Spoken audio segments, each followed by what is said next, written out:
Hello guys. Can't believe I'm finally gonna make this video. My name is Wendy. I am a recent graduate at UCLA and I am currently unemployed. So I studied political science major and film minor at UCLA, which is probably the reason why I'm unemployed. I am making this YouTube channel to document my gap year.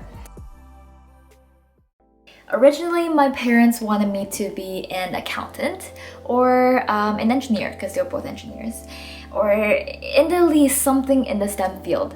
But I really sucked at chemistry in high school. I did IB program. After that, my parents were like, okay, you can go into humanities if you get a relatively stable career like law. So I was like, yeah, I like writing, I like reading, I like researching.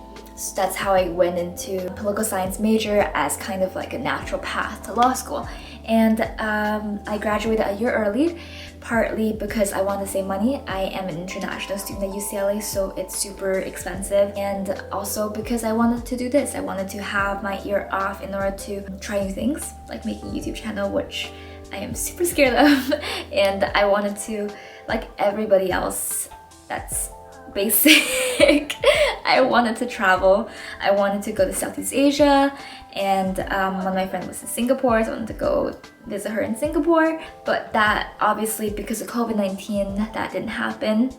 So this year it's gonna be for me to kind of explore what I want to do with my life before actually going into law school.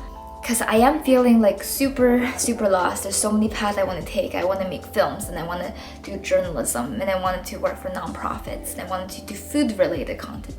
And there's so many things I wanted to do, but I can't see myself having the time to do it after I go to law school.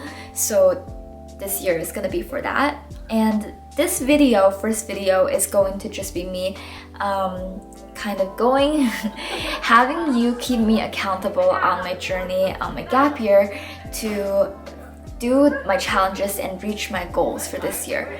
So here we go. Here are some of my goals. So, number one, I want to do a sugar-free challenge.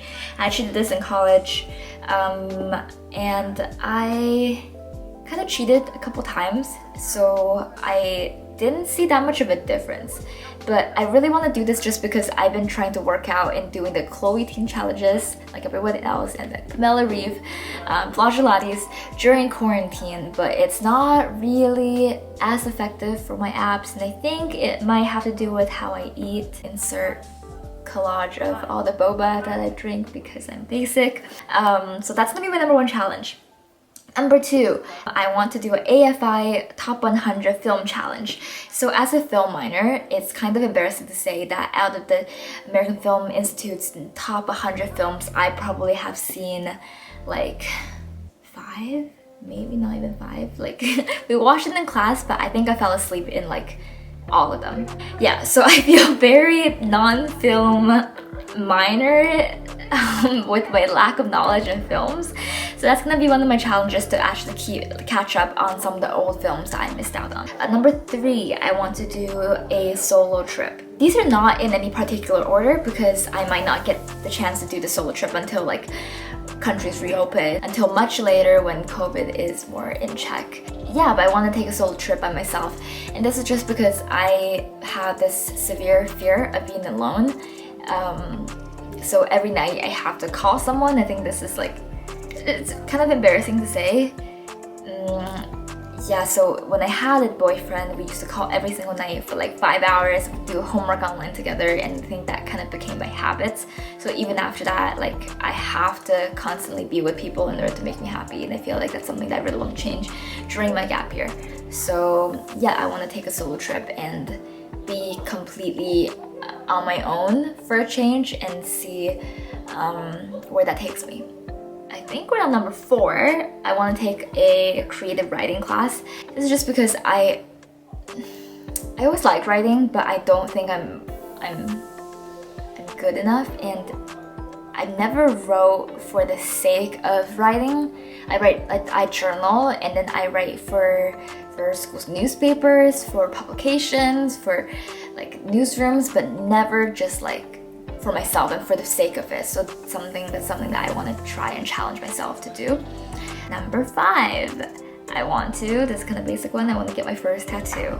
And I want to get a flower either on my ankle or here, a little bit basic. But I inserted my own meaning into it just to make it more meaningful. I want to get a flower because it symbolizes me being naive and like being idealistic and dreamy when I'm like 21. And I feel like I would not have this like as optimistic of a mindset in 10 or 20 years. So I kind of want to keep that as like a little bit part of me, to always have this optimism that the future will get better, that there is more exciting things that waits for me. So that's kind of what this flower symbolizes. Or it's kind of just for aesthetics as well. It's pretty, so that's why I want it. Number 5. Okay, this is really important and this is probably the most realistic. I really need to get my driver's license. So I'm 21 years old and I think we can get driver's license in Canada when I'm 16. I'm pretty sure it's 16. Yeah, I actually didn't pass my exam, my driver's knowledge test the first time, because all my friends were like, this is super common sense, you can totally do it. And I was like, you know, I have common sense, right? I totally have common sense. So I just took it and I failed. So apparently I don't have common sense. Then that's why I really need to get my driver's license, because that will help me become way more independent, not have to like have my mom drive me to like work and volunteer when I'm freaking 21. Crazy. Number 6, I want to get a pet. This isn't really like a goal, it's just something that like I kind of always wanted to pet a dog, but then my mom used to be really scared and now she's making a compromise. So we're gonna get a Havanese or a Shih Tzu really soon. So that's really exciting, and I will definitely like post about it once I do get a puppy. Number 7. This is probably one of the most important ones, so I don't know why it's number 7. But I need to find a job and be self-sufficient. And that doesn't it doesn't have to be this high-paying 200K a year job. It could just be, I just really want to work at a cafe and make cappuccinos or make tea or make whatever drinks. This one was because growing up, my dad actually didn't let us work at cafes, and he used to get really mad when I worked at a sushi shop, because he feels like it's degrading and it's like not what I'm supposed to be doing, because I'm supposed to like be studying all the time during high school. So he feels like he didn't like the idea of me working for some reasons. I really want that self-sufficiency and to be able to get my own job and get my own place. Okay, number 8. I want to make a documentary film that I'm actually happy with.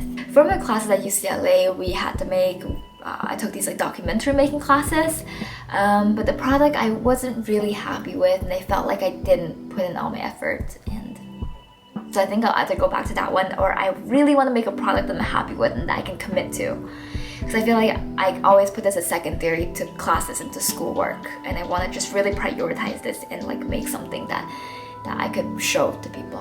And another goal, I lost track, but I want to make a meal that takes 5 hours to make, like beef, I'm gonna butcher this word, but beef bourguignon.